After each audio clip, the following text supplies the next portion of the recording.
the name of God, Father, Son, and Holy Spirit. Amen. Well, this morning I bring you news from the presiding bishop of our denomination. Jefford Shorey has invited us all to think, to use this Sunday as a time to focus upon the need for reconciliation. She calls this Reconciliation Sunday, I think. And so I thought I would bring you into the conversation that is being had around the Center for Reconciliation, which is in Providence. How many of you have heard of the Center for Reconciliation? How many of you have heard the bishop speak on NPR?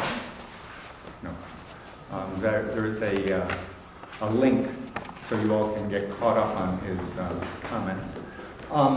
The Center for Reconciliation is an offshoot of a film that was made, The Traces of the Trade. Some of you have heard of the Traces of the Trade. And it focuses upon one Rhode Island family's involvement in the slave trade, the DeWolf family of Bristol, Rhode Island.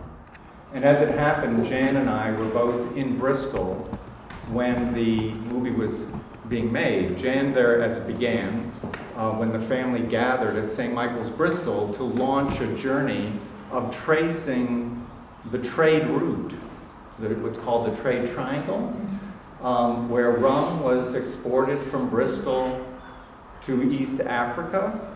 Slaves were purchased in East Africa and brought to Cuba and the South.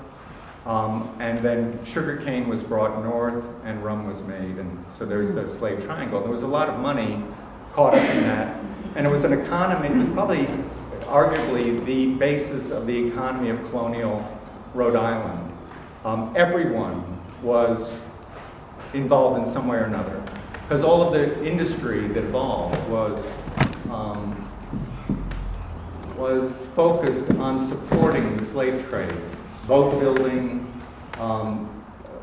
insurance, banking, it all was flowing in and out of the slave trade. And in fact, Rhode Island had a significant number of slaves in colonial times, something I didn't know until I got involved in this. It appears that around 1750, 30% of the population of this region were slaves, and that the plantations were populated by slaves. In fact, one of the early rectors of St. Paul, what is now St. Paul's, Wickford, which was Old Narragansett Church, seated in the center of the slave trade, of the slave plantations, was himself a slaveholder. So, which begins to sort of speak to our involvement as a denomination. The Episcopal Church, the Anglican Church, was not resisting this trade, but was complicit in the trade, and benefited financially over our history from the revenue that was brought in through the slave trade. So St. John's in Providence, which was originally King's Chapel, was established with slave trade money, and its people, it was, as I said, the industry of the day. And part of what, so in tracing this history through Traces of the Trade and the family beginning to come to terms with the truth of their own history, these are the descendants of James DeWolf, and they did what they could in terms of gathering as direct descendants, cousins, and traveling this route, going to Ghana, going to Cuba, coming back to the United States. They grappled with the implications of this history for them as a family, how it impacted them, and how the secrecy that really sort of enwrapped this history for them as a family impacted them.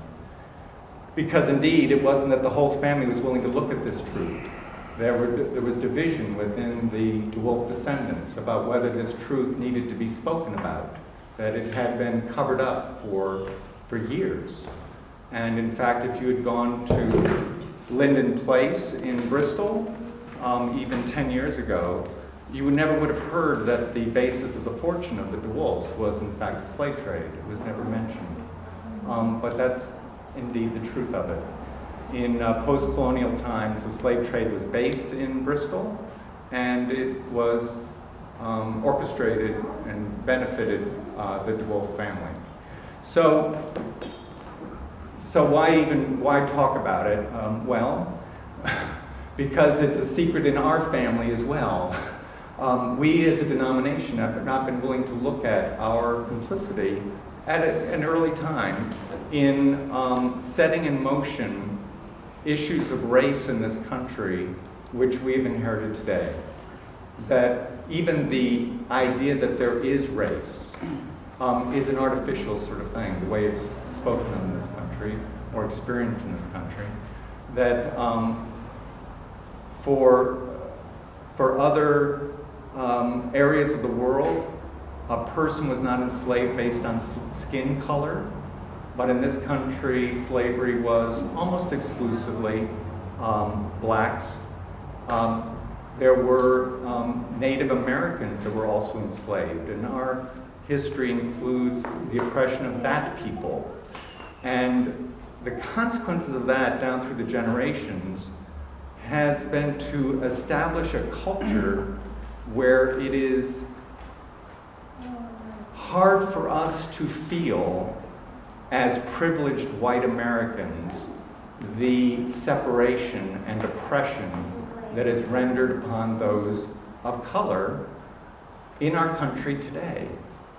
If you want a very disturbing experience, but one of truth, I think, you would read something called White Privilege, which talks directly to what it is like for someone like me to grow up in this country, and the lack of awareness that I had throughout my life of the obstacles and impediments that were not present to me, that are so very present to people of another race. I never had to think going to college that I would have trouble gaining entry based on the color of my skin. I never had to worry about in a job interview that the way I was being responded to had something to do with the color of my skin. And there are people in this country who cannot but consider that wherever they go. That they are always ready for the consequence of the color of their skin being an impediment in terms of them being served in a restaurant or abused on the street or being shot at. I don't worry being stopped by a policeman, that the color of my skin is going to be involved in our interaction. But there are those, of course, who have to. And we need to consider that our history as a country, but also our history as a denomination, has set the stage for what we experience in our culture now. And so the Center for Reconciliation in Providence is first looking to explore our own history and involvement in slavery and the slave trade, and to be honest about that in terms of what it brought us as a people, what the benefits were. That it isn't just in the South that there were slaves, or just in the South that the slave trade was a basis of economic life. And I don't know about all of you, but for me, growing up in New England, I really understood it was a Southern issue and problem, and that we didn't have any of those consequences up here. But indeed we do. And as you have been attending to the news, you can't help but know of the shootings and the outbreaks and the consequences of racial prejudice in our country as it exists today. So there's work to be done in terms of healing and finding a basis for conversation, because I understand that knowing our own history intimately, being able to feel the consequences of that, is the beginning of a preparation for being in conversation across what is a structured, cultural divide in our country. It's very hard to speak across that divide. And looking out at this congregation, I'm looking out at most Episcopal congregations. They're largely, if not wholly, white. We're not equipped as a communion, really, to be in this dialogue with integrity yet, but we're working towards it. Because we have really inherited the consequences of this history in terms of how we actually live our lives, and it's largely unconscious. We don't really know what needs to be changed until we begin to see exactly how things are. And for many of us, seeing how things are is a very uncomfortable thing to do. I know it's been uncomfortable for me. It's been very challenging to look into this history, to read the new Jim Crow, and to discover how institutionalized racial prejudice is in our country, to read the ACLU report about how the prison and police systems in Rhode Island actually operate was just astounding. And more astounding was how little it resonated in the newspapers as it was issued. That we really find it very difficult to grapple with what's actually going on. I see in the gospel that Jesus was making what would, for people around him, uncomfortable strides in trying to right things that were wrong, and doing it instant by instant in ways that were really confronting the expectations and the norms of their day. And in James, we heard how important it is for us to wonder to what degree we see those who are to be honored and discount those who we believe should not be honored. There's this divide. And woe to us if we are not willing to love our neighbors as ourselves and to see those who are being dishonored in our culture as those that we need to particularly seek out and serve. So the Center for Reconciliation stands to begin to advance that conversation. And it's not going to be an instant sort of thing, but it's already beginning to advance dialogue, advance conversation and reflection.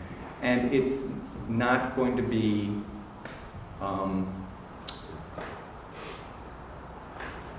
an easy process, because we're talking about generations and of history and institutional investment, which makes it very costly and challenging for us to do. But it's work that we're committed to doing. It's a little bit like the DeWolf family sort of beginning to unpack this secret that's been sitting in the midst of their family life for 200 years plus. Well, we have the same. And it may feel like it's not your history. You know, I'd like to be able to say, oh, I wasn't here then. My family wasn't here then. But I've been born into this history. And I have benefited from the consequences of it in ways that are just beginning to dawn on me. And others are paying the bill for that, you know, are suffering the consequences of that inequity. So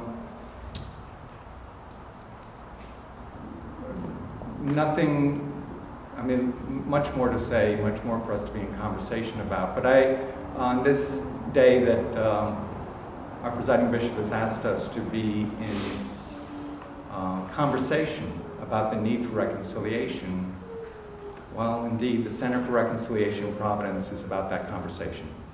And it's not clear to me what programs are going to be forthcoming. It's not clear to me exactly how we're going to gain the integrity to be in conversation with people who have been and are oppressed. But we believe that by being honest about our own history and the way in which we benefited from that and also been injured by it, we'll be better prepared to be in that conversation. Amen.